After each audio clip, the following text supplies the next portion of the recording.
Hey everyone, how are you today? We'll wait a second for folks to drop in.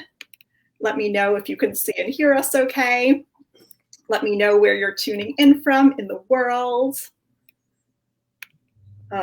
John, any highlights from your day? Well, I flew in from California to New York today, so my highlight was, as always, getting to travel with my dog, who is a service animal and an emotional support dog. So she's very cute and gets a lot of attention, which makes traveling very easy. It's really kind of zip through when you have a cute dog. That's a little hack for the rest of you. What kind of dog? I'm so glad you asked, because now this is going to be the entire conversation. She is half English Bulldog and half Boston Terrier. And so she's 8 years old, but still very sprightly, has a lot of energy. And she has been with me through many trials, many of which we will speak about today. And she's really, she is part of this entire conversation, part of this journey. So I'm happy that she is here sleeping, but as we're doing this.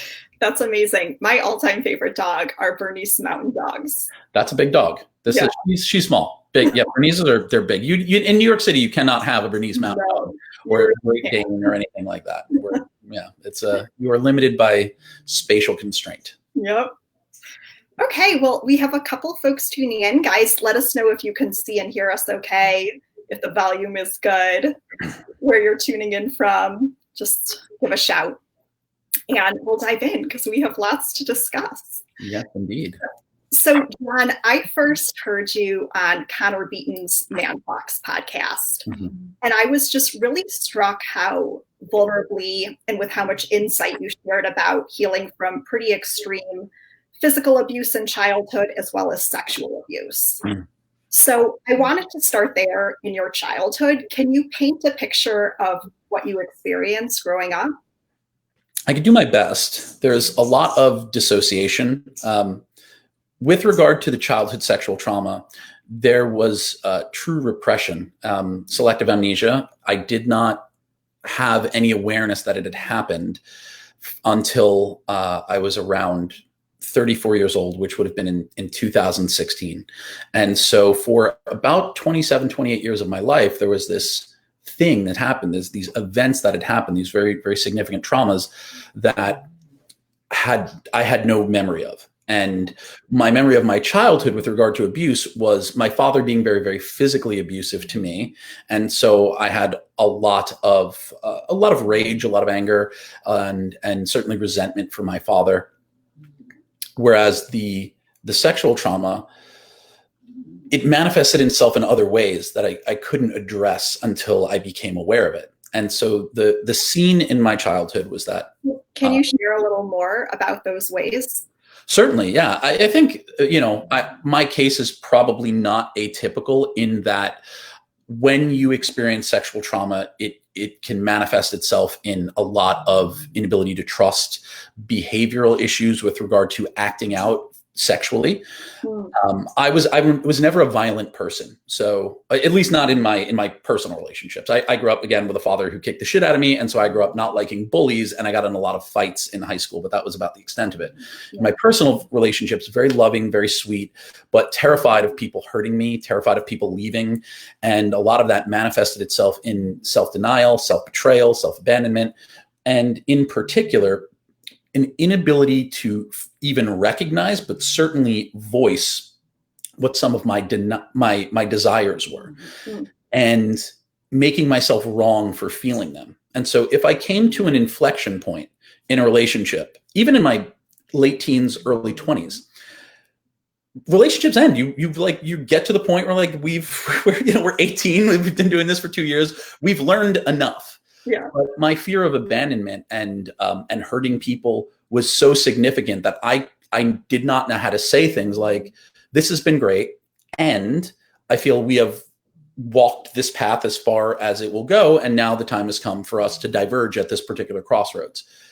I didn't know how to break up with somebody. I only knew how to sabotage relationships. Yeah. I would get to the point where, for whatever reason, I wanted to exit the relationship, and I made that mean that I was a bad person, that I was giving up, and I would start to look elsewhere. I would be sitting across from a person with whom I was in love and resent them And then that would make me hate myself.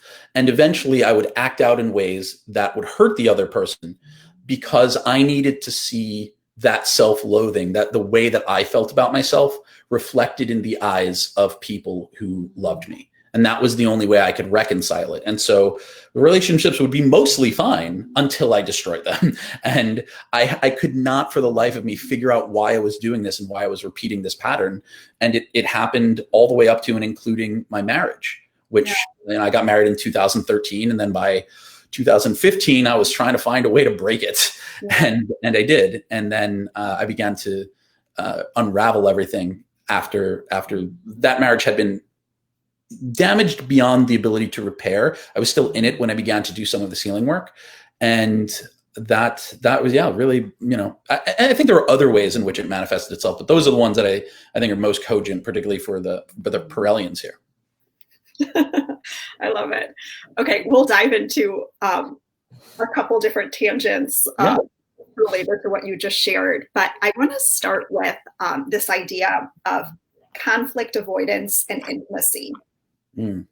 So you had shared in one of the podcasts I listened to, when you grow up in an environment of abuse and violence, and you don't have an example of how to be, the North Star then becomes one of opposition, meaning I don't know how to be a good man, so I'll just do the opposite of what I saw.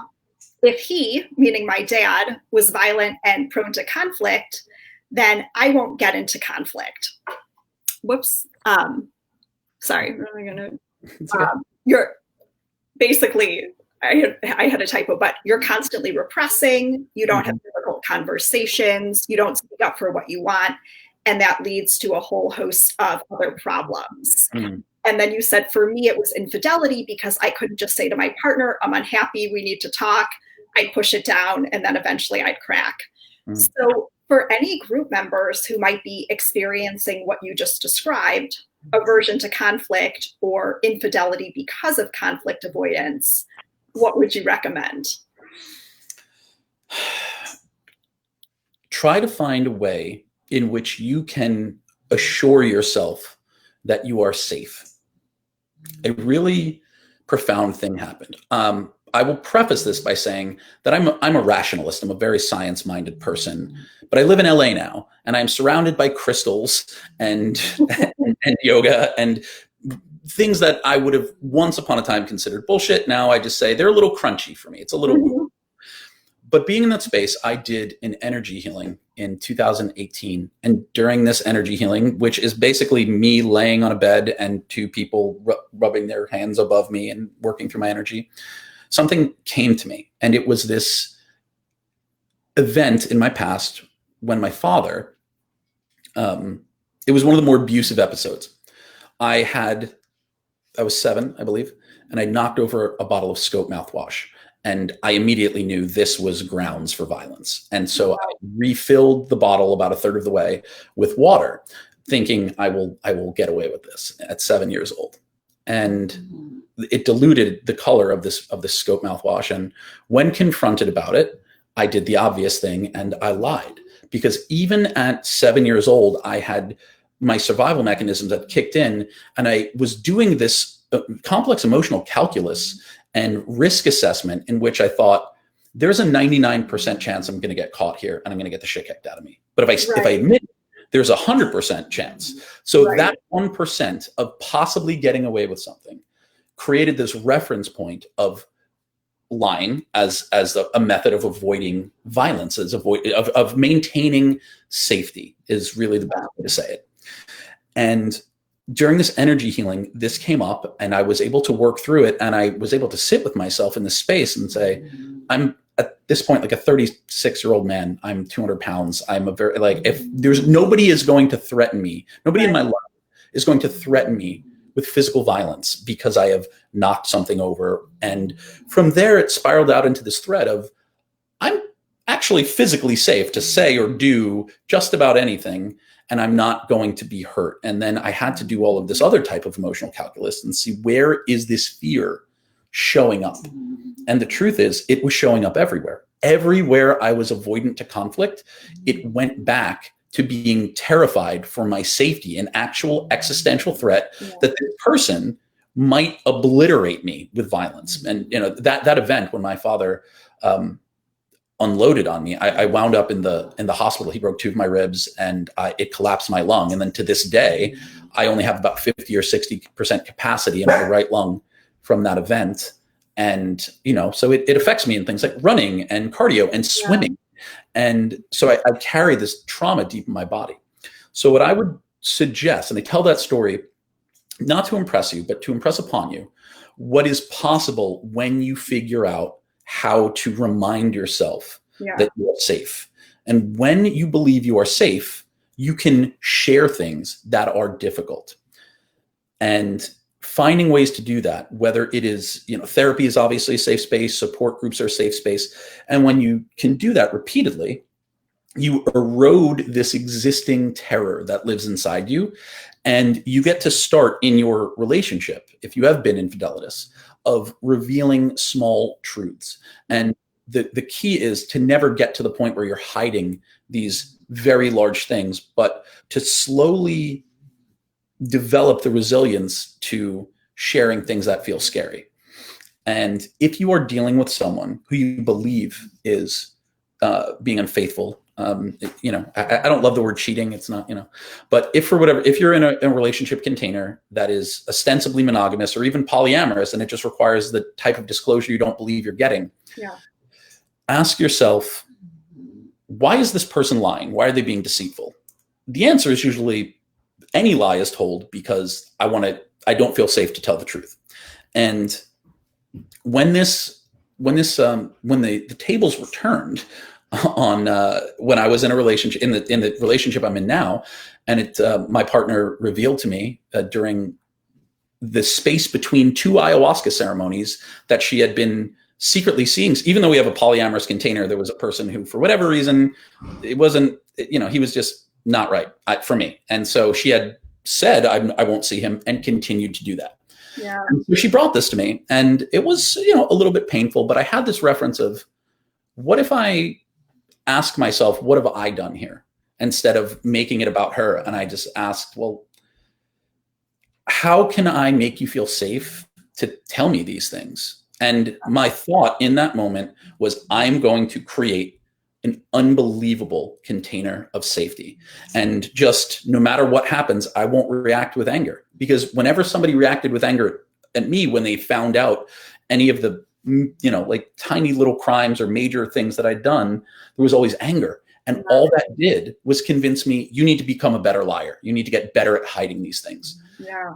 And with Amanda, my thought was simply, how can I make her feel safe? What in this behavior, what's mine? How can I keep my side of the street clean?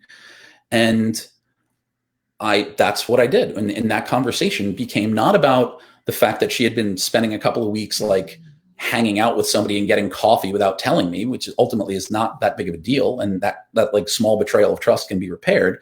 But it became about where can we create more safety in our relationship? How can I help you feel safer to tell me these things? And so that if you bring me something that feels difficult, like, I know you've got a thing with him, but I feel really connected. I'd like to work through this together. I hadn't done the work to make that feel safe for her. And then once we did that, the problem resolved itself.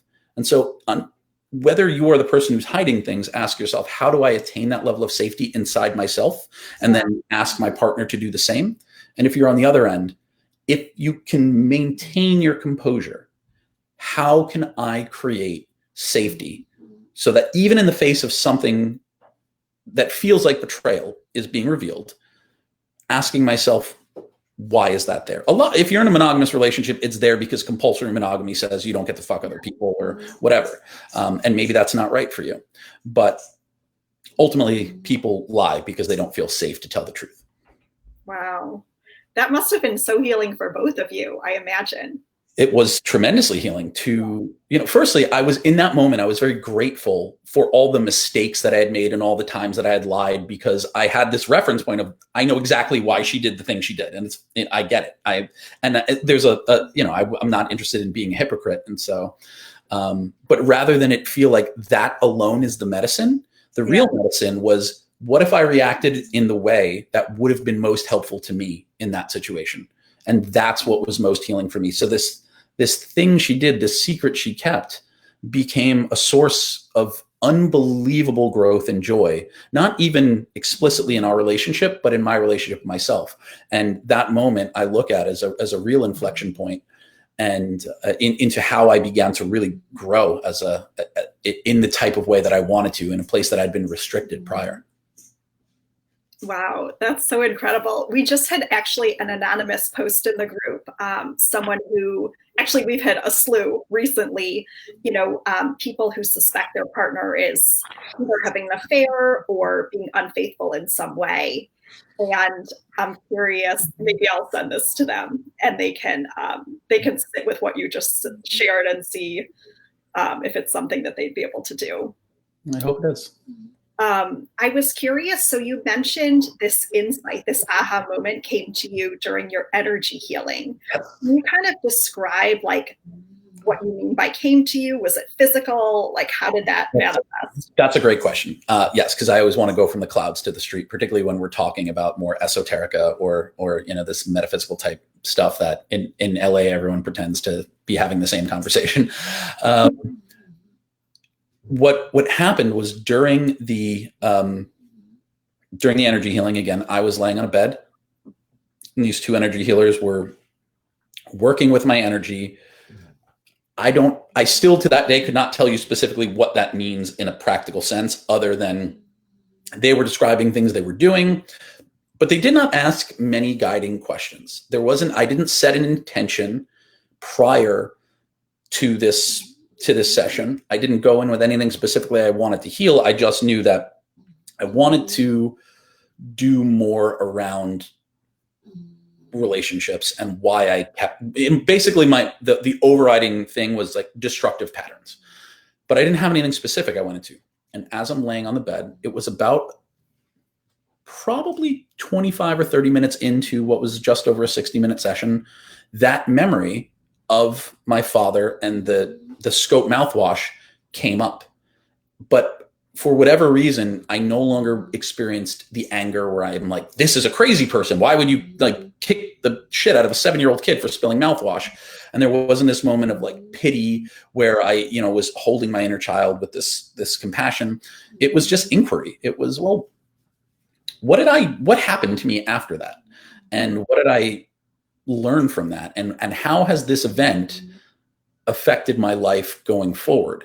And in the rest of the session, I just went down the path of all of the times that I felt I needed to lie, and all of the places that dishonesty was showing up in my life. Even little things like if I was going to be late for a meeting, I couldn't just, hey, I'm running late because I was walking my dog or whatever, any of the 10,000 reasons people run late. Because I thought that would make me look irresponsible, and I always needed to be perfect for my family. Yeah. So I'd have to like fabricate some tragedy, some ridiculous thing like, oh, well, I got a flat tire, like dumb shit that I had done over the course of my life. By this point, I got much better at that.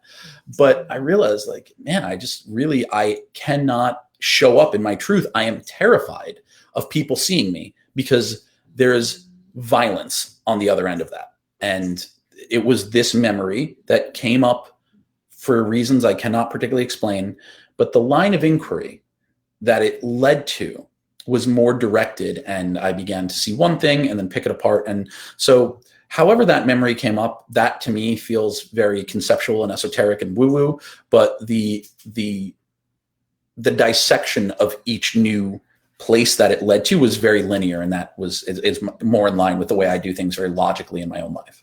Yeah. Oh, that's interesting. So it was more kind of like you had this thought and then you took the time to dive into it and like excavate what might be coming up. Right. And for whatever reason, I had not found myself able to do it with that particular, with most of the memories at that point. Yeah. Wow. And that's powerful.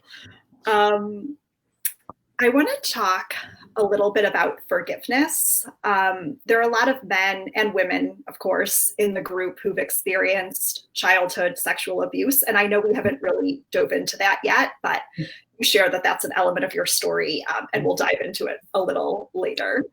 I know that there can be a lot of shame and self-blame for not speaking out as like a little child. And I'm curious if you experience that self-flagellation, and if so, how you came to forgive yourself for enjoying it.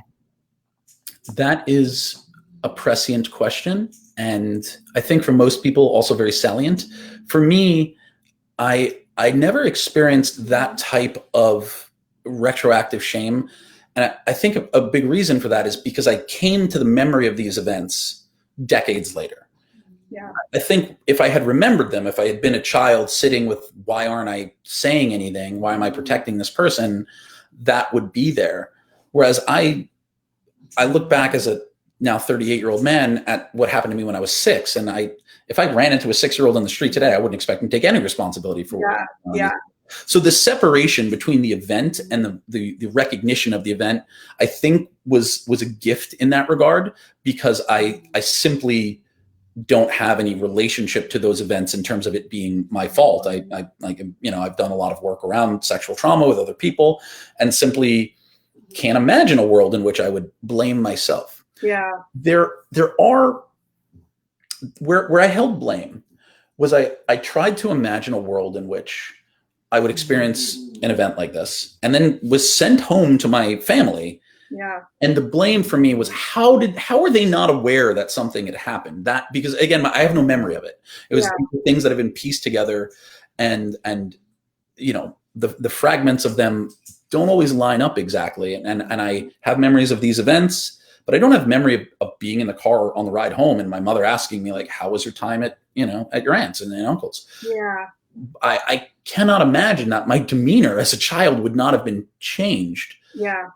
The thing that then becomes very challenging for me, and had been very challenging, was either the willful ignorance or the avoidance or the overall just the inability to recognize that something terrible was going on.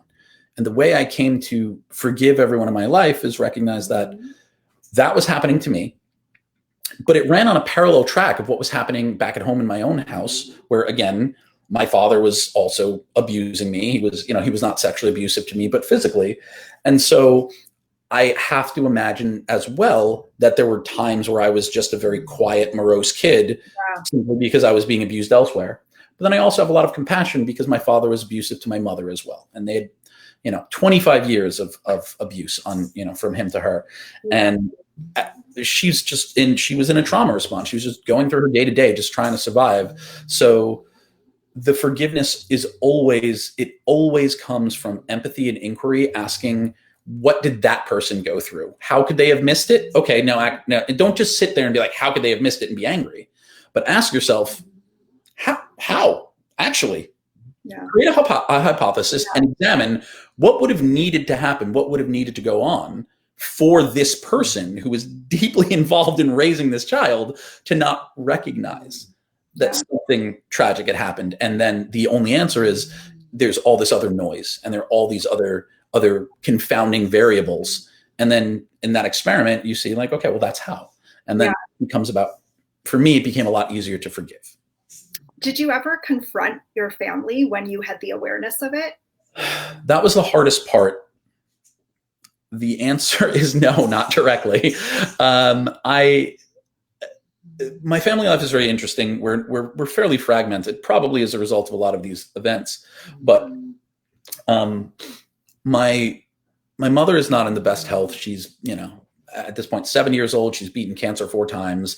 She's just, she lived a very challenging life. Again, she was in an abusive marriage for 25 years. Then there was PTSD, and then there was the 10 years of pretty heavy poverty that accompanied leaving a marriage and not being able to support yourself and children. So things were very, very bad financially until I came of age and could really start contributing to a significant amount.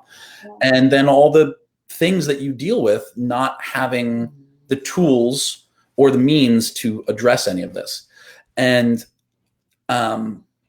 so we're not particularly close. And we did have one conversation in which I revealed, and I really did it as a matter of obligation, because I had started talking about it on my platforms. I started talking about it on podcasts, and I just felt a sort of obligation that she should hear it from me before she heard it, not from a piece of content, but from somebody else who had heard content and brought it back to her.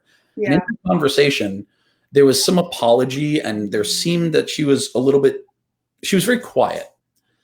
And I don't know that she was dumbstruck, but I do believe that it probably brought up a lot of memories in her as well.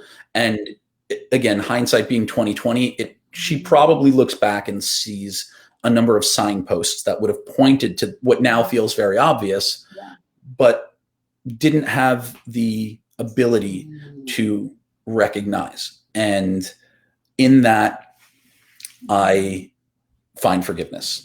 And we did not have a big confrontation. We had one conversation where I revealed these things that happened, and I never even asked, did you know? Because that to me didn't seem overly relevant. Mm-hmm. I was at that point doing kind of cleanup and courtesy. I don't want you to find out another way. Yeah. And so I've never spoken to other people in my family about it, but I know they follow me on social media. And I know that they hear me on these podcasts, and they've never brought it up.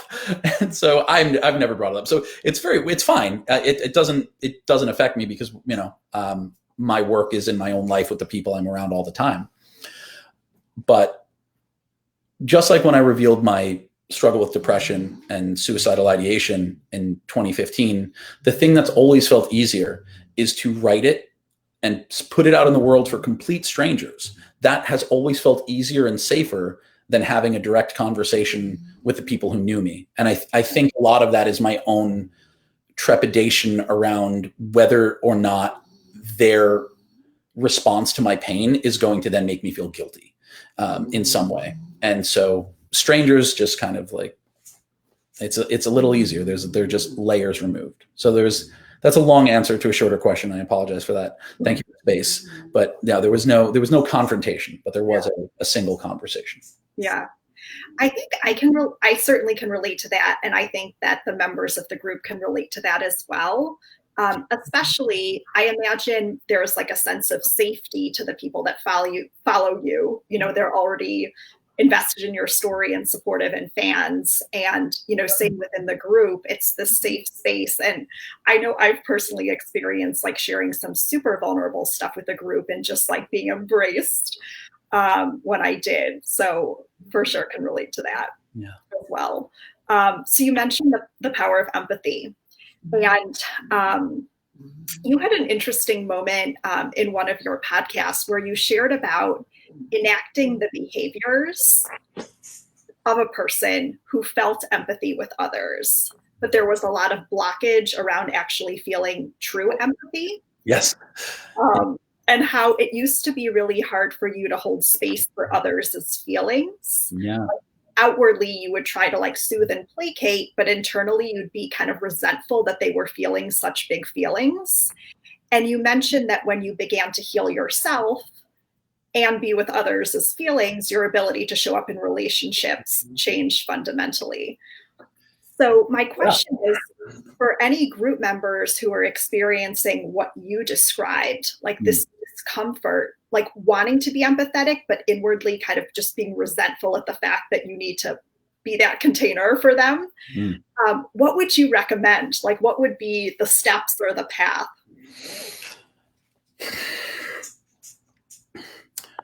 This is a challenging question because I think, like so many things, the path I took from where I had been to where I am now was circuitous and unintentional. And like so many areas of life, you tend to sort of fail your way forward. And I always go back to the scientific method and like, you test one thing and it doesn't work. My original thought was, because I'm a student of neuroscience, one of the ways that you can change what's actually happening in your brain is you start behaviorally. And I have a great friend who, his name is Dr. Andrew Huberman. He talks about this all the time. He's the head of neurobiology at Stanford University. And he said one of the best ways to create real lasting change in the way you view the world is to start making changes to the way you behave in the world. And at that time, for me, it was, all right, I know the script is there. Somebody reveals painful things. Somebody's crying. You just sit there with them and they're there and you don't do it. But for whatever reason, enacting the behavior of an empathetic person didn't foster real empathy. And over time, the fact that these feelings kept showing up and that it kept the disruption of the crying or the emotional outburst began to feel very challenging to deal with. The way that I got through that was not anything to do with other people. It was once I had begun to break through and began to heal my own trauma, I could feel empathy. So the step for me, and I believe probably the step for most people, is going to be look inward and what are you not healing and why are you not healing it? And I think also for me, there was this challenge for me to have gone through so much of what I have gone through and just in my head being like, well, I'm showing up, I'm fine, I'm functioning. Like this ridiculous belief that I was okay because I could get up in the morning and go to work and make money and like go out to drinks with my friends. And that I was, doing all the behaviors of a standard human person. Those behaviors led me to believe that I was okay when I really was not. And the belief that I was okay then projected onto other people was this resentment of, if I have been through all of this and you had a bad day at work, really, what are you crying about? I would never say that because as someone who had gone through abuse and was terrified of abandonment, I was terrified of people thinking I was an asshole and leaving. Yeah. And I'm like, well, I can't say that. Even that would have been my truth. Would have been like, I don't get it. I don't understand why this is so hard. But I was like, no, that's what an asshole would say. So you say the opposite of that. And so I was pretending to hold space. I was pretending to be empathetic. But once I began to break through my own trauma, it became second nature and I became very good at it. And possibly because I had all this mechanical practice of what it looks like to do that. But now I can actually experience it. So that was not anything I did intentionally. It was merely those things dovetailed once I began to work with my own trauma, is the best way to say it. Yeah. I experienced something kind of similar. I had an aha moment earlier this year working with a coach where, I'm just fascinated by relationships. Obviously, like I started this group, like it's my passion and my purpose. And yet I was noticing like a lot of stuff was coming up for me in relationships. And I couldn't figure out why, because I had all this knowledge and these skills, but like on a subconscious level, stuff was coming up. And I kind of did what you did. I had a really intense teenage experience. My mom suddenly became manic, like super, super manic out of nowhere. So she was always like, kind of like the rock of our family. And then all of a sudden she was like staying up for 72 hours and doing crazy stuff and having tantrums and needing to be hospitalized. And I kind of became her mom at, the age of 12 and like pretty much have been ever since. And so there were two stories that came out of that for me. One is I can only count on myself. And then the other is I'm not allowed to have needs in a relationship because her needs were so immense. Like we just had to focus on them and we weren't really allowed to have needs. And so a lot of my work this year has been like addressing those two beliefs that came up. Yeah, to have those things happen concurrently makes total sense. And that is incredibly challenging, particularly when it's right as you're entering, the thrust of the flower of your womanhood, caretaker for this woman who's supposed to be your caretaker, and all of your needs get subsumed. That is unbelievably challenging. How has it been working through it? And then, you know what? You just shared something that made me realize I created this story I think is like a protective mechanism that what happened to her didn't affect me. like I handled it great. Like I was like, just kind of my personality was uniquely equipped to handle it. Talking about repression, I have like almost no memories of my high school years. I was chatting with my dad earlier this summer, and he was telling me about like the time my mom forgot me and my sister at the airport. I think we were like, 12 and 13, because it completely slipped her mind. And like, I just have no memory of like pretty profound moments. She almost missed my bat mitzvah because she was like off, like doing something.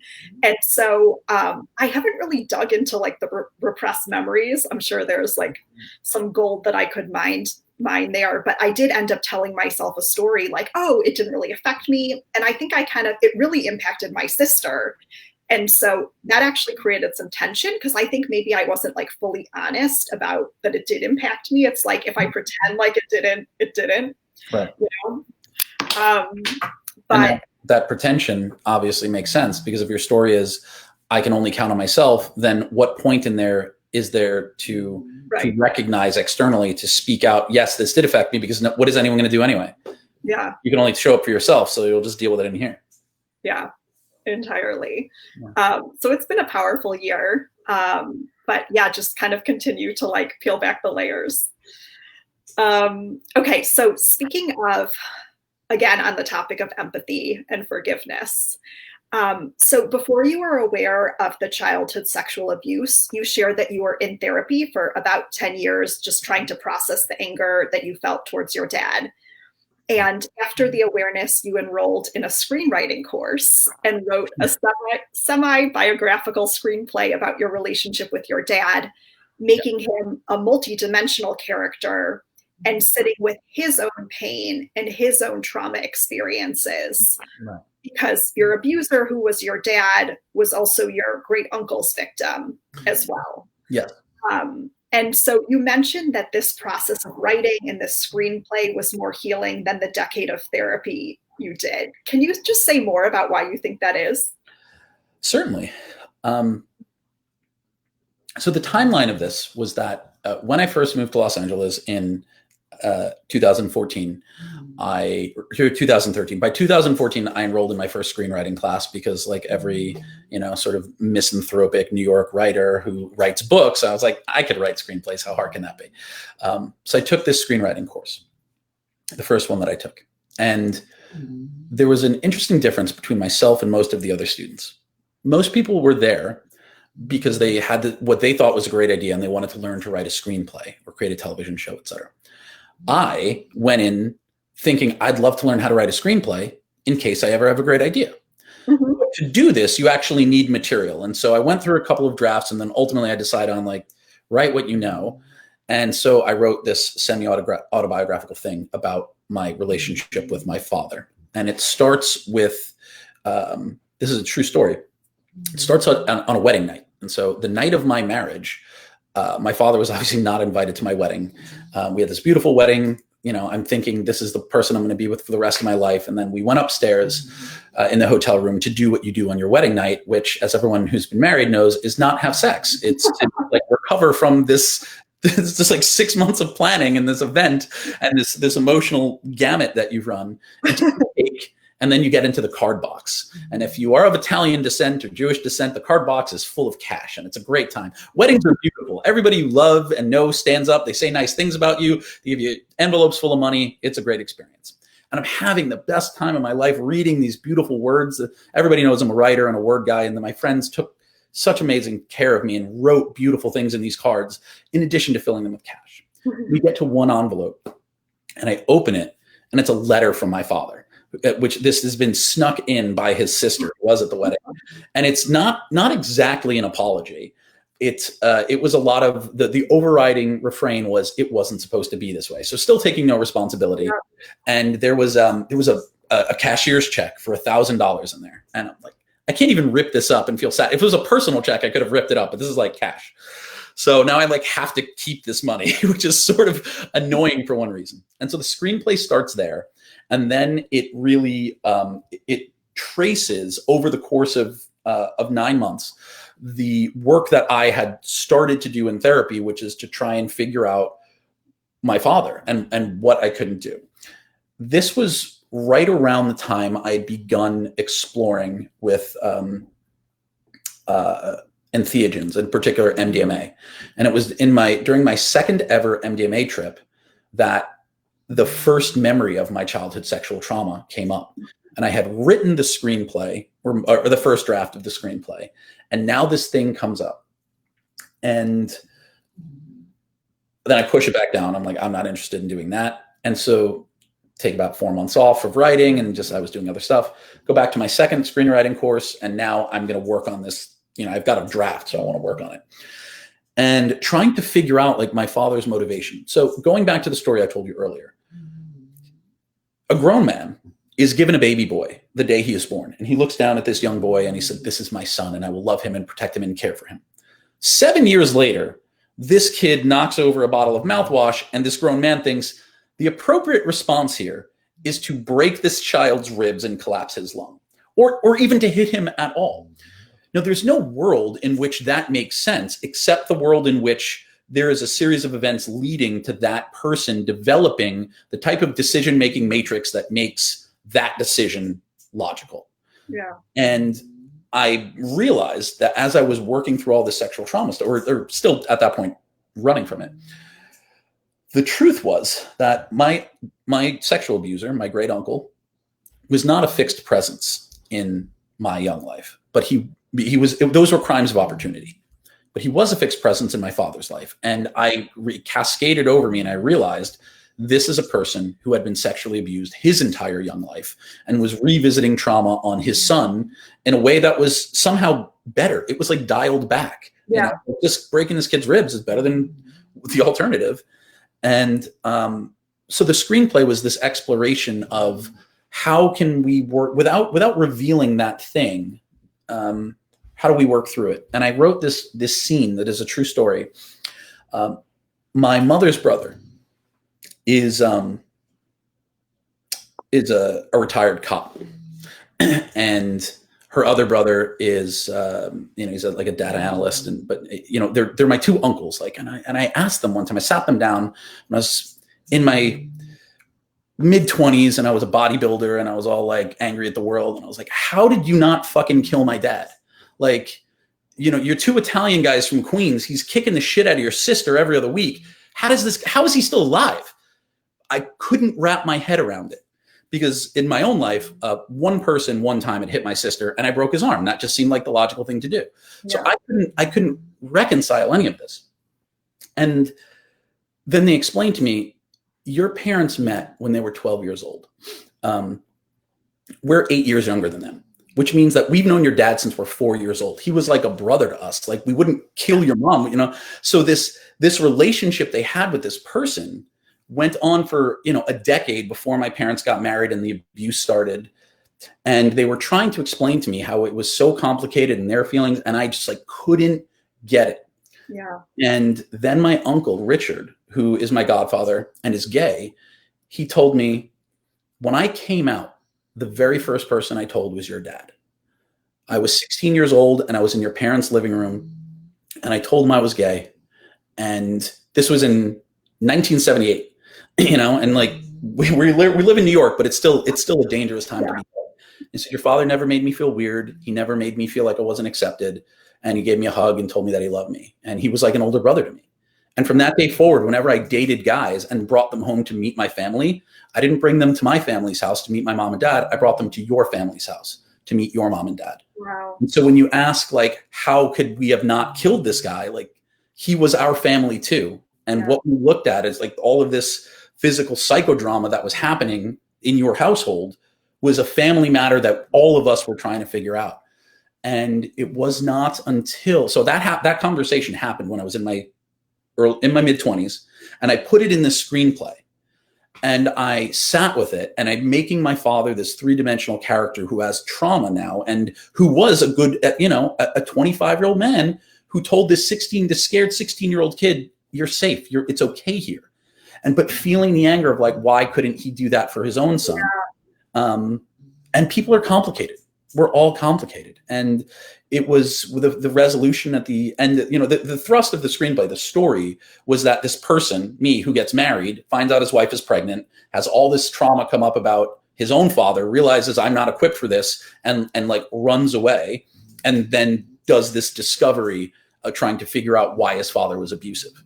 And that was very reflective of what happened after the MDMA journey. And so for me, it was a lot of excavation of memories and trying to find the good things about my father that other people said about him. People who saw him put me in the hospital, saw him put my mother in the hospital. But still, if you go back far enough, there were gems there, these really beautiful memories that they had about him, or that I had about him when I was 4 years old, and he would read The Lord of the Rings to me in this big picture book we had, and he would trace the words with his finger, and that's how I learned how to read. Every one of us is complicated, and so writing this screenplay about this complex person who had his own trauma, I was able to move through the anger and work toward forgiveness in a way that I had not in a decade of therapy. How did the screenplay end? It ended with the father dying before there could be reconciliation, which honestly was just a screenwriting cop-out. I couldn't figure out how to make the resolution work because I hadn't had it in my own life. Because I haven't found it particularly necessary. But ultimately, the screenplay ends with that father dying, and then the main character sort of having a conversation with his mother, and then being able to reconcile and being like, okay, I'm probably not ready to be a father, but I'm better equipped than he was, and I have the tools, and then reconciling with his wife. Yeah, that's great. We'll talk a little bit more about the power of sharing your story in a moment. But first I wanted to talk about intimacy. So you had shared that in your male friendships, the frustration you felt was because you craved intimacy from men because you never had it. Versus in your female relationships and your romantic relationships, you did the opposite and tended to pull away from intimacy. And you said that you felt isolated with your male friends because you'd question, does it mean as much to them as it does to me? Yeah. And then, so that was kind of like the past. And then you shared now in this present moment, you like to get to vulnerability as quickly as possible. Yeah. It's so much better than carrying the armor. Now it's how do I let people in faster and get to honesty and vulnerability faster? Mm-hmm. And I thought that was just such an insightful observation. And I guess if there are any women whose male partners consistently pull away from intimacy, what would you recommend for them? I think there are let me rephrase that. I'll state it more declaratively. There are a lot of forms of intimacy, and some of us feel more comfortable with some forms than others. For myself, because abuse had been visited on me by men, there was always a distrust. And so I craved approval from men. I craved my friends' love in a way. But I always wondered, does it mean as much to them as it does to me? Whereas with women, I held them at arm's length a different way. With men, I could reveal all of the filth and mire and muck in my soul, all of the things I did. And, in a way that wasn't fair to them, I would make my friends unwitting conspirators in my infidelity, where I'd be like, if anybody calls, I'm with you kind of shit. Yeah. They could know, they could see what I was doing. Whereas with all these women in my life, I hid so much from them. And so the type of intimacy we had was a dishonest, where the relationship often meant more to them than it did to me. And ultimately, both of those things come down to shame, right? I was doing all these things that I didn't really want to, or didn't approve of, that I judged myself for, these infidelitous actions, and dumping them on my male friends. And then obviously wondering, are they judging me for these? Do they secretly think I'm a bad guy? Of course, there would be fear about not perhaps meaning as much to them. And then with women, they couldn't see who I truly was. The answer was I had to work through the shame and the reason I was taking these actions. And then I could show up honestly in both ways. In the male friendships, I could just not do shit I was ashamed of. And so I had no reason to doubt their love for me. And in the female relationships, I could be honest about everything that I had been doing. The answer to your question about how can they help the men in their life foster intimacy get to find places where they're vulnerable and ask for more, just like one story at a time, one thing at a time, and always just say, like, thank you so much for sharing. Well, can you tell me more? Ask the questions that Esther teaches, ask the questions that we all teach. But if you really want the easiest answer, the one that like I go to now, it's a hack, do some fucking drugs together. Like I mean that. I'm not joking. I don't mean like go out and do a bunch of blow and bang hookers together. I mean, find a shaman, do a high dose mushroom ceremony, go to a retreat, do some ayahuasca, find a facilitator, do MDMA together. Like when you're in an altered state and your ego dissolves, it's so much easier. And all of my closest friends now are people with whom I have had at least one significant psychedelic experience. Wow. It almost also touches on what you shared earlier about the creating safety piece too. Like the story that you shared about your girlfriend and her just having coffee with someone, but it being a betrayal based on your agreements, like by creating that safety and by like encouraging the vulnerability that they have already shared as well. Right. And never, ever, ever use anything that someone has shared against them. Reacting with anger very rarely does good, even if you are angry. Create more safety and then go back later and say, hey, I experienced a lot of anger. Do you have space to process it? When somebody reveals something vulnerable and then you like just the tennis racket anger back at them, now they have to be defensive. And now it's like, it's this volley of enmity instead of amity. And it's not helpful. And somebody in any situation needs to just like take the ball out of the air and now ask questions. I probably, because of this, the way my psyche is structured, because of all the trauma, I now have a very easy time being that person. It comes second nature to me, where if someone else is upset, I just sort of like go into like space holding mode. I'm very happy to do it. But whomever is the more conscious, the more emotionally resilient, the more developed person, whoever's a little bit further ahead in their personal growth is usually going to have to be that person. So you just have to accept that you're doing it for the betterment of the relationship and try not to resent the fact that it always has to be you, which I think can happen eventually anyway. But fostering intimacy is about creating safety and undoing shame. And but the process, the actual being in that and pulling apart that shame together in front of one another, that's the most intimate thing in the world. So you have to be in that work together. Yeah. It's such a different story than the one we're told about romanticism.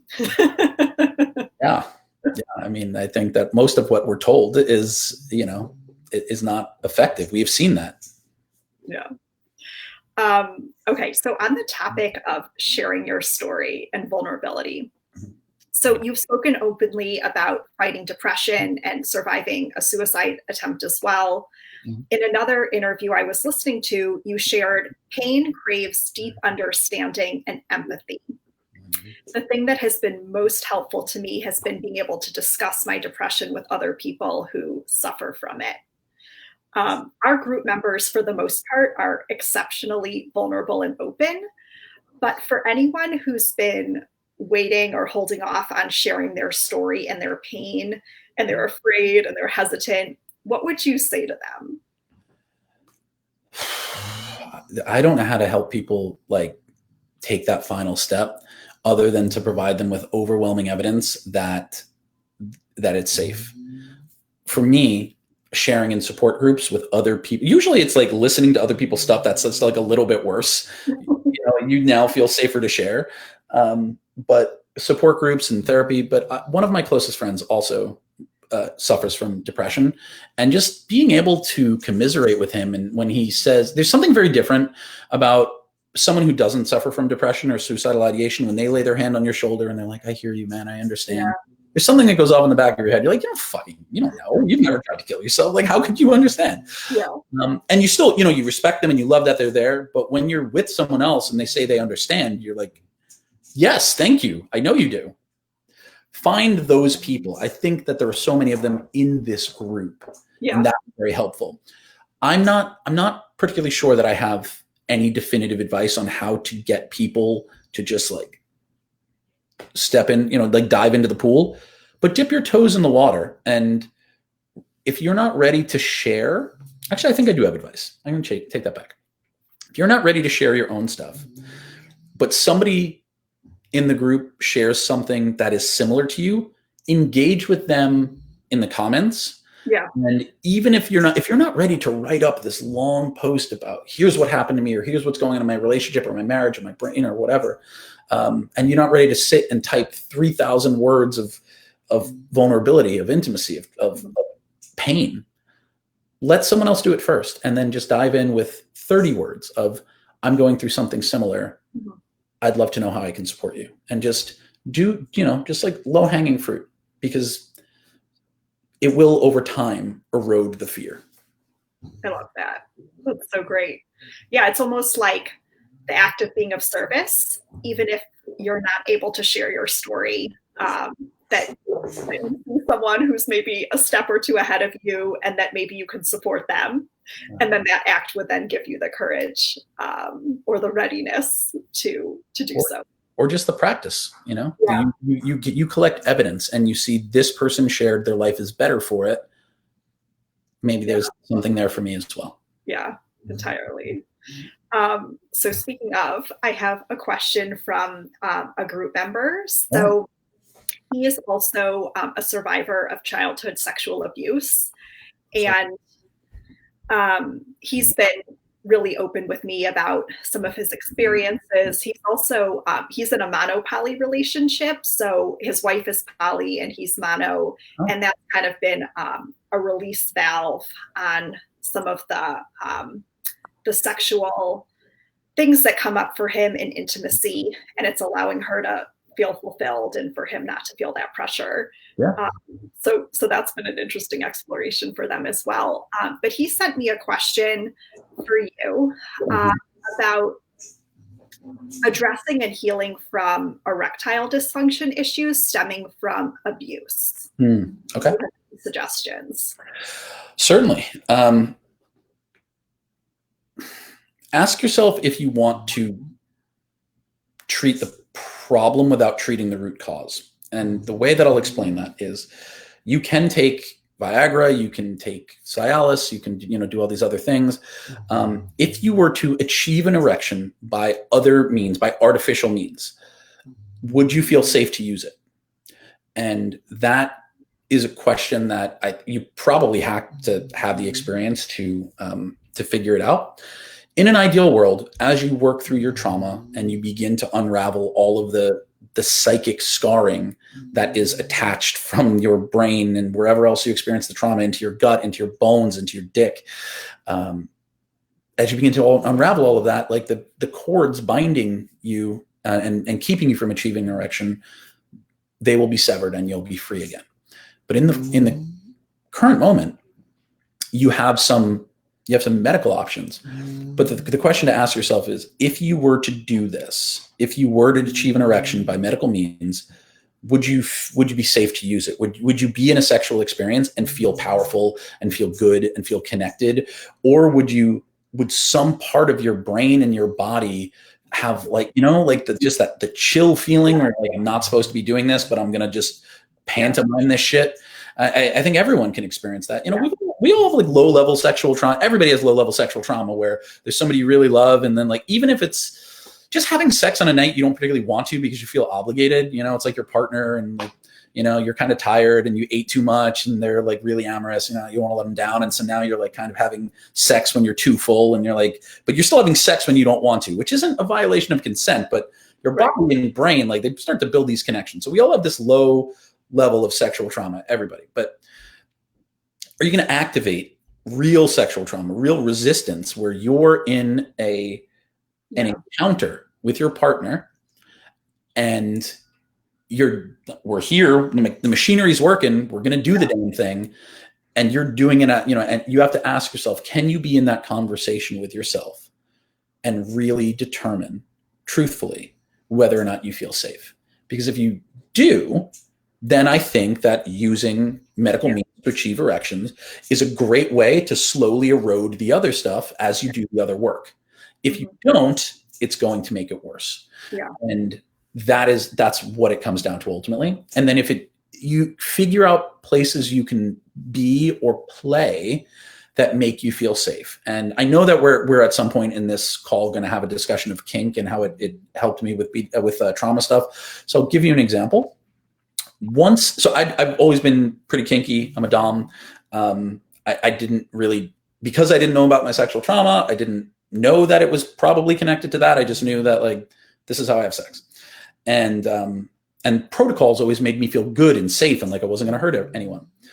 Once I had unearthed my sexual trauma, once I was aware that it had happened, something very interesting occurred.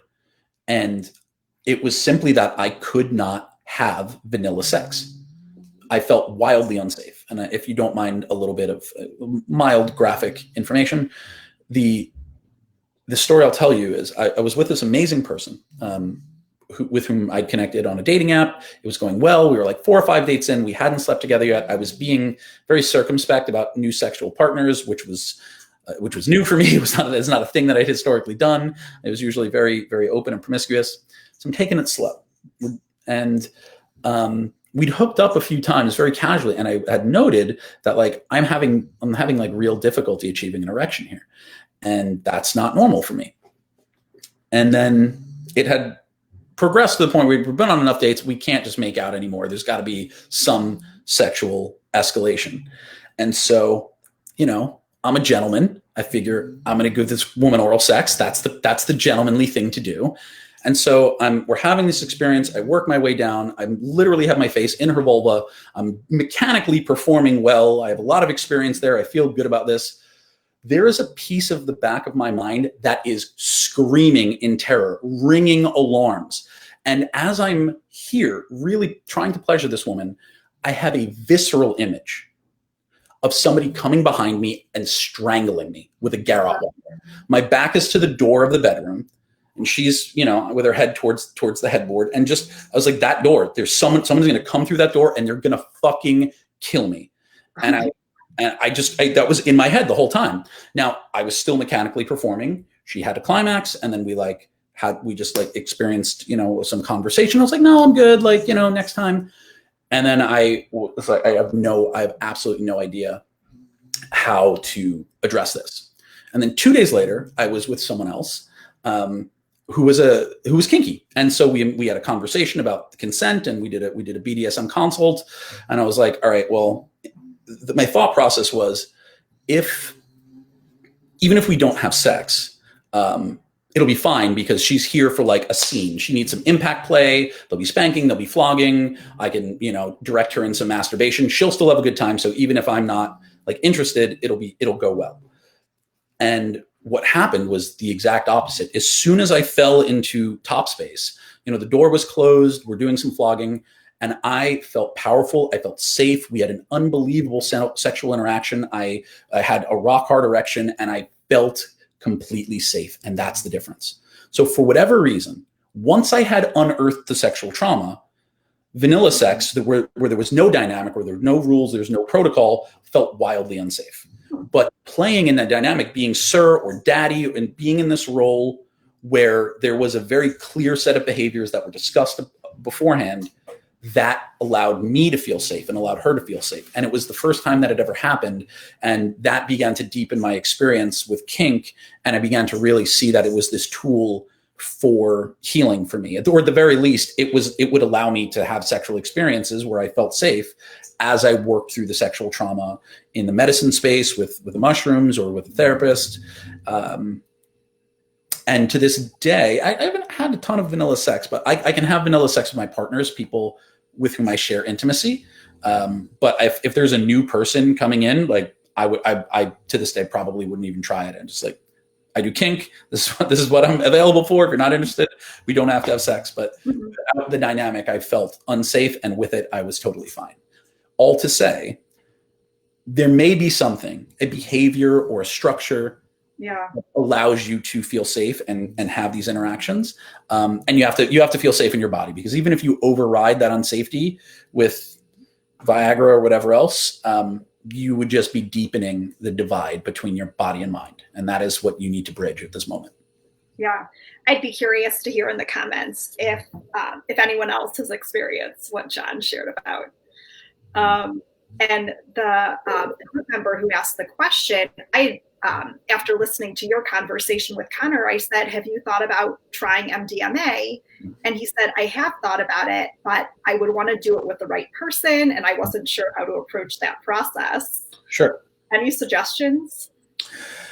Well, MDMA is, finding a person to facilitate, so an actual therapist who does MDMA therapy, that is going to be a word of mouth thing. You probably just have to Google or ask people or find people who have done it with people and get some recommendations, which can be challenging. The place you would probably want to start is with an organization called MAPS. They are the Multidisciplinary Association of Psychedelic Study. I am very familiar with them. They were founded by Dr. Rick Doblin, who has been crowing about psychedelics, particularly LSD, since the late 1970s. And MAPS, along with people who support them, like myself, like Tim Ferriss, who has had Esther on his podcast,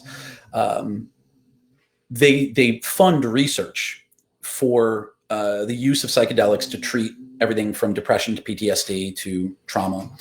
And I know that MAPS they run groups of some kind where they do some MDMA work. So that would be like, that's the place to start. That's about as far as I can go without being like, "Hey man, DM me, I'll hook you up," because that's not what I'm here to do. And that's, we're not looking to break any laws, but start there, find some people connected to MAPS and start making some inquiries there. And it's obviously very safe. It's medical grade MDMA, and going from there, you will hopefully be able to find a practitioner. There's also a fantastic article written by Tucker Max. Tucker, you may remember from books like I Hope They Serve Beer in Hell and all of these very douchey frat boy books. Tucker has turned into a remarkable person. He's a brilliant writer, good friend of mine. He owns a company called Scribe Media based out of Austin, Texas. They help people write books, which is also what I do. But he wrote a beautiful article on his experience with MDMA therapy, and I think that's worth reading. So if you want to find it and post it here, or I can send it to you and you can post it for everyone, it really details how helpful it can be. That's great. I'll for sure link it up and share it with the group member as well.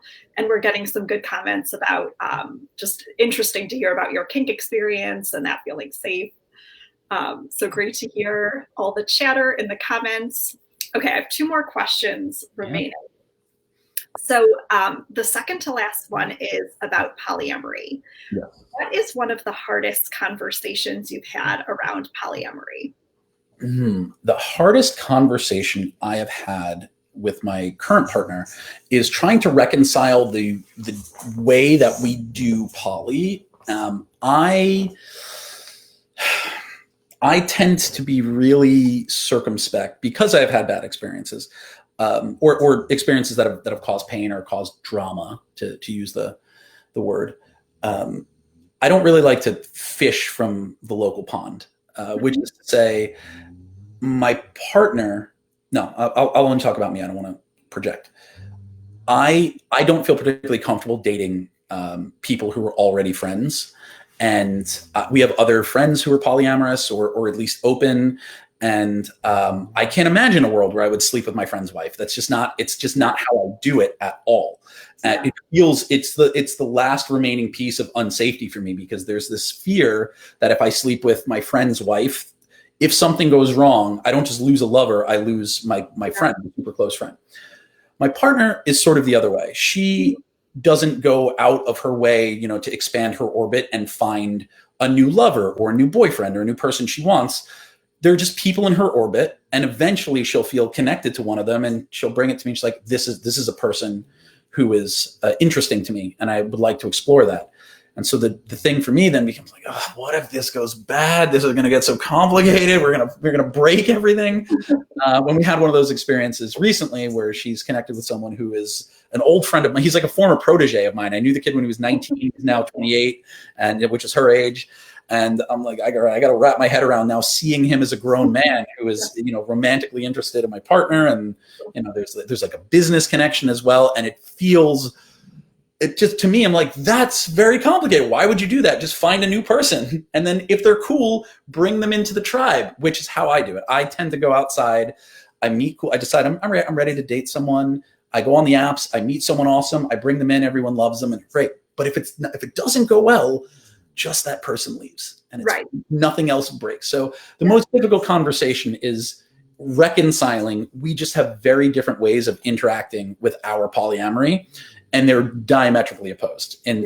So it's, for me, the work is the way she does not. It's not wrong. It's just like not how I do it.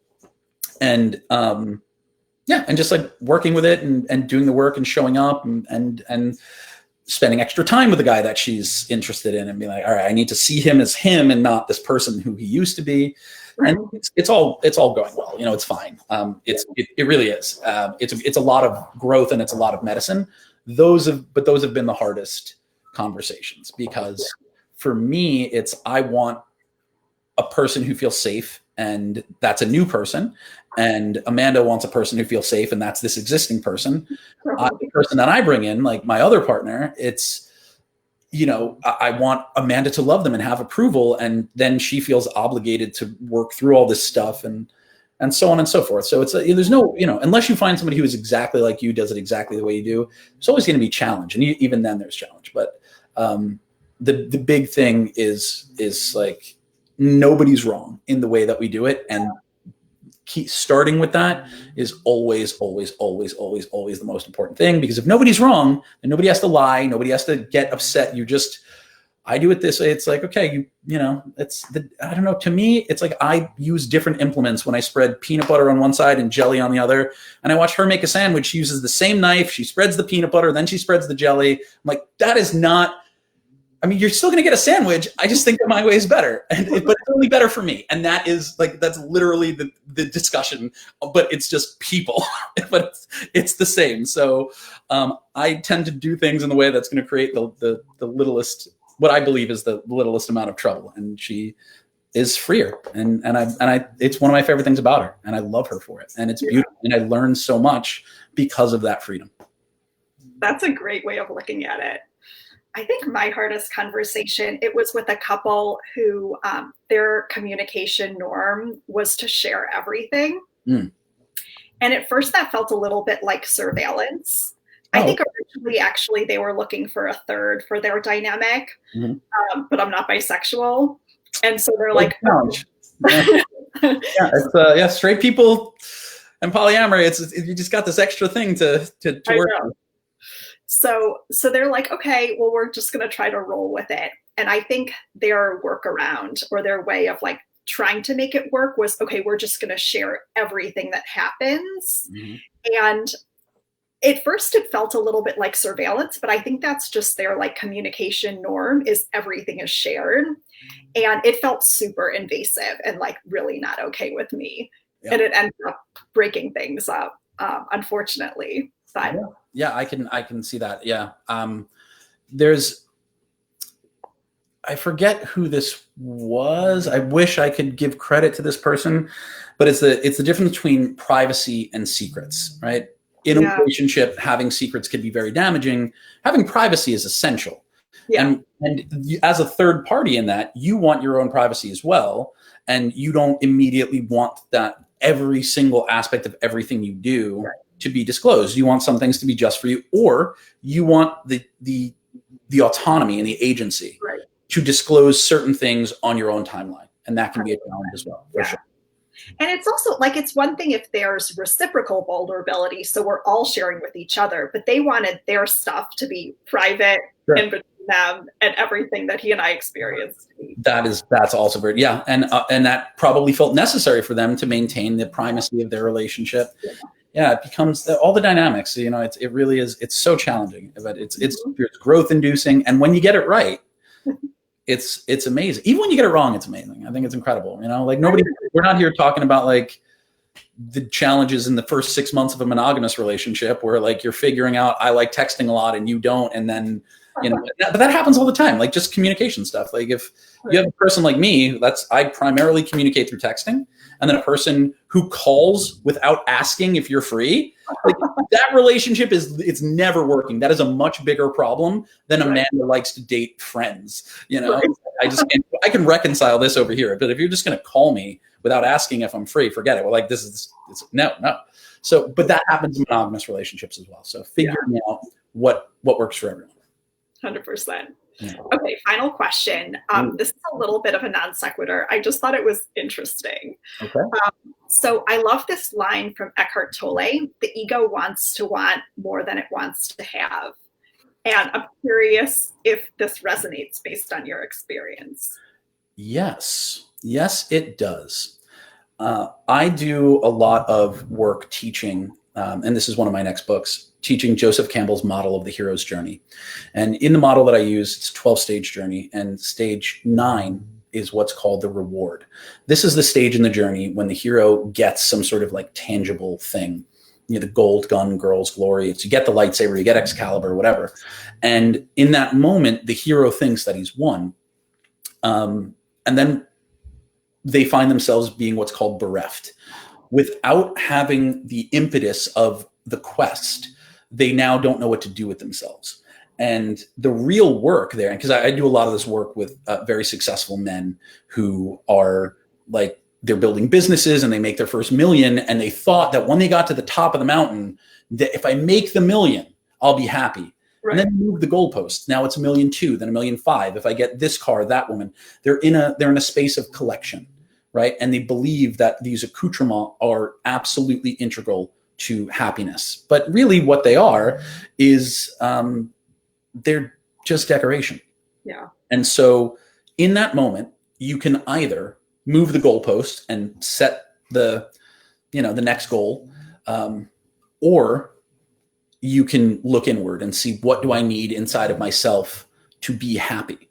And the ego is all about collection. It's all about like, what do I, but this is, it's an important bioevolutionary function, because it is what has allowed us to build cities and technologies to even have this conversation where we're, to quote Joe Rogan, who is not like a person I quote a lot, but just like we're monkeys on a rock in space hurtling through, et cetera, et cetera. Yeah. So we are particularly men. This is very, very true of men. We are conditioned in Western society to be in a constant phase of achievement. And when we get the thing that we wanted, it turns out what we really wanted all along was to have something to strive for. And lacking that, we begin to lose our sense of purpose. And the trick is that you have to find, in the professional sense or even in the relational sense, you have to find greater value, greater joy in doing the work than in what the work is going to get you. Yeah. And in my writing, I call it finding the magic in mundanity. It's the everyday thing of showing up for your partner. To just, for me, it's cooking breakfast for Amanda every day, or sending small gifts to my other partner, Amy, or and in the professional sense, it's do good work. And I'll close this out with referencing a great friend of mine who he writes books on Stoic philosophy. His name's Ryan Holiday. And he wrote a beautiful article called, it was The Danger of Getting Everything You Want, or What Happens When You Get Everything You Always Want. And it's an article about when he found out his book was a #1 New York Times bestseller, which is a very elusive goal, having written a lot of books. #1 is very challenging. And he opens it with a quote from Oscar Wilde, who says, "There are 2 great tragedies in life. The first is getting nothing that you want. The second is getting everything." And then Ryan goes on to say that he was mowing the lawn and he got the email that he was #1 New York Times bestseller, and he, had the moment of joy and triumph, and then he put his phone back in his pocket and kept mowing the lawn. And it's very much this, this Buddhist principle of before enlightenment, chop wood, carry water; after enlightenment, chop wood, carry water. Yeah. Ryan's conclusion is that you have to make that shift inside you, that it's the work itself that is meaningful. It's the actions you're taking that's meaningful. Because from the outside, nothing changes. Ryan isn't going to stop writing books and stop trying to hit #1. I'm not going to stop writing books. I'm, not going to stop. None of us are going to stop doing the things that we do. Right. But it's the reason that we do them. And we have to change our relationship to that reason, because if you find the joy in doing good work, you still wind up trying to get the thing, but your actions almost never change. Functionally, your behavior is the same. Right. So in the outside world, it appears it's all identical, but your inside world is drastically shifted because the reason for doing great work is to do great work, not for what it can get you. The reason to show up powerfully in your relationship is because the act of taking care of your partner and good communication and being the best version of yourself brings you a type of joy that is really challenging to achieve through external means. And Eckhart's quote, "The ego wants to want more than it wants to have," it speaks to that. We're like magpies grabbing things and trying to hoard this stuff that at the end of our lives, every single one of us figures out we can't take it with us. None of it fucking mattered. And it was the relationships and the joy in every moment that was the most important thing. So for me, the way to get there is this recognition of the timeline. So much of life is mundanity, is ordinary, right? If you look at the timeline of your life, graduations and weddings and funerals and, big moment, like they're so few and far between. There really aren't that many mountains or valleys in life if you stretch it out on the timeline of your time spent on this earth. Most of it is flatline. Life is mostly a bunch of Thursdays strung together. And if you could figure out how to enjoy them, everything's going to be okay. And if you can't, you will always be chasing. You will always be in collection, whether that means, trying to achieve something in business, whether you're in the fuck bitches get money phase of your 20s. Or 40s. I'm sorry? Or 40s. Or 30s or 40, and it's fine, but you have to know why you're doing it. And there's nothing wrong with it. Like, again, I'm all about making money and promiscuity as long as it's coming from a place of like, this is adding to my life, not because like I don't know how to shift gears out of this. It's all beautiful. Yeah. But the joy in the everyday is the answer.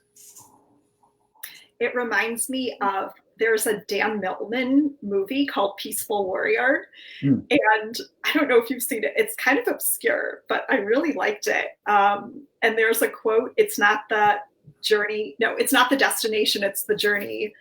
But without the destination, there is no journey. Right. Without having a place to go, you won't go anywhere. And that's what I teach. So stage 12 of the hero's journey is the return home. And it's not the wand that you got. It's the way that you've become a better person in defeating Voldemort that makes you a better human. Yeah. And so much of this, one of my little aphorisms that I teach my people is like, everything is everything. You can find it in philosophy. You can find it in storytelling. You can find it in Campbell. You can find it in anything. In psychedelics, you can find it in meditation. Yeah. There's a great quote in a book called Power versus Force that says, regardless of the origin of inquiry, all paths of inquiry, be they political science or religion or mathematics, all converge at a central meeting point. And that is the central question of the nature of consciousness itself, which I think is really about like, what is the meaning of life? And we're probably not going to find that out, but the way to make the meaning of life is to make life meaningful for me. And the way to do that is to just find joy in the everyday. And the way to do that is to do this work. You just mentioned like the higher level of consciousness. And we did a Facebook Live with Tristan Taormino about a month ago, the author of Opening Up. And I asked her this question. I'm like, I'm super into Tantra, but not kink. Okay. And there are other people in the group who are like super kinksters, BDSM, all of it, pain. And I said, why is it that some people gravitate towards Tantra and others gravitate towards kink? And she said, actually, I don't see them as being very different. They're both trying to reach like a heightened state of consciousness. And it's just that the route that they're taking is a little different. Yeah, they arrive. And I do both Tantra and kink. And I very rarely do them in the same scene. My primary partner, Amanda, so you posted Jai's the blueprint, the blueprint quiz recently. Yeah. And so Amanda is she's energetic and sensual, and I'm kinky and sexual. So, the scenes that Amanda and I have where we're really focusing on her, they're very tantric. There's a lot of breathing, a lot of eye gazing, there's a lot of sensual rubbing. Whereas the scenes I have elsewhere they're very kink focused. But either way, the goal is to find safety, understanding, communion, joy, and pleasure. And to Tristan's point, I don't see them being different. I see them being different roads to the same place in much the same way that I see meditation and psychotherapy being different roads to the understanding of the self, and psychedelics as a different modality to achieve the same thing. Because in the end, everything is everything. That makes a ton of sense. I love ending there too. That's great. Let group members know how they can find you, any offerings that you have currently. Oh, sure. JohnRomaniello.com is my my website. What I do, because we didn't really touch on this, I help people write books and I help people build businesses. I do a lot of high-level operational consulting, but my sideline is that I just really enjoy. I help people with communication. So I offer coaching programs. I do some kink consulting for couples. I have done workshops. Mostly it's men who want to figure out, like, when they get to the mountaintop and everything is empty, what's next. But I'm not here to pitch anything. I guess if you're interested, follow me on Instagram. Everything that I do there is about all of these different things. And there's also pictures of my dog and my partner and all the things in my life. And I would love to connect with all of you there.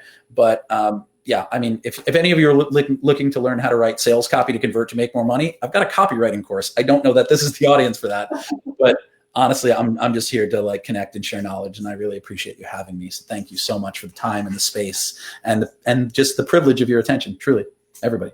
Thank you, John. This was so much fun. Thanks to everyone who's been in the comments sharing. I know a bunch of people will watch it on the replay as well, and it's great to have you in the group also. So thanks for engaging, and yeah, we'll catch everyone in the group soon, and have a great rest of your evening. Lots of kind words. Thanks, John. You have amazing energy, and that you so generously share. That's very kind. Thank you so much. Thank you, everybody, for your time, and thank you for having me. I appreciate it. Have a good night, everyone. Good night. Bye, everyone. Have a good evening.